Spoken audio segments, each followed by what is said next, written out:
Hello, hello. What is good, my friends? What's good with you today? Welcome back to Pastor Paul's Daily Devotional. I'm Pastor Paul. These are my devotionals. Thank you so much for joining, for liking, and for sharing.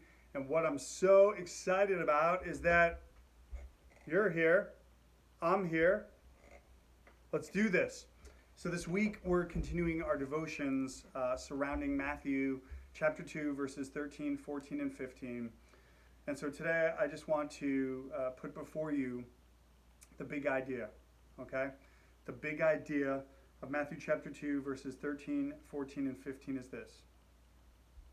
God preserved his son to fulfill his mission. God preserved his son to fulfill his mission. Now, as a reminder, in our first week, when we looked at the angel appearing to Joseph in a dream and explaining what was going on with Mary being pregnant, basically we learned there two things in that passage. We learned, number one, that Jesus is Savior. We learned, number two, that he is Emmanuel, God with us. And then in the sermon in our second week, we looked at the first part. I think it's Matthew chapter 2, verses 1 through 6, and we learned that Jesus is our great shepherd king. Jesus is our great shepherd king, okay? Now, what we see in this passage here is what God will do to preserve his son.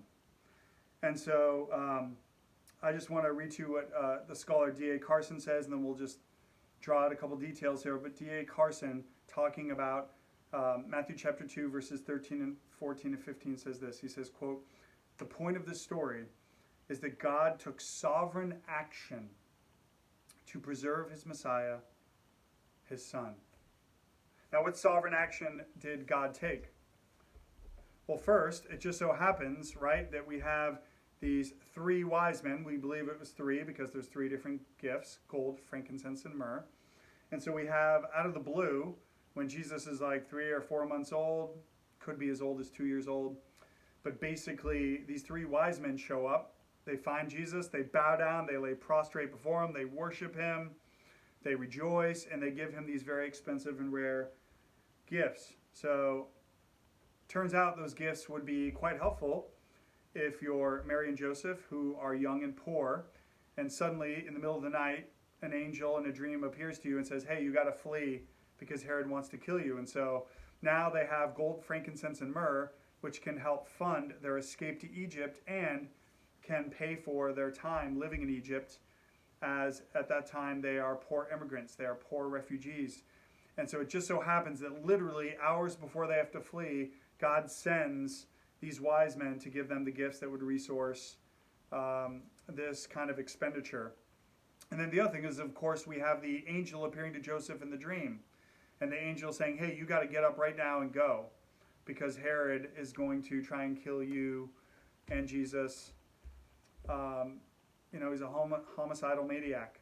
And so we have the sudden appearance of the Magi and their gifts. We have the appearance of an angel in a dream warning them to go.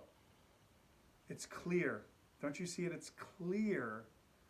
It's clear what this text teaches us. And we're going to talk tomorrow, Friday, more about the implications of this. But it's clear that God preserved his son in order to fulfill his mission.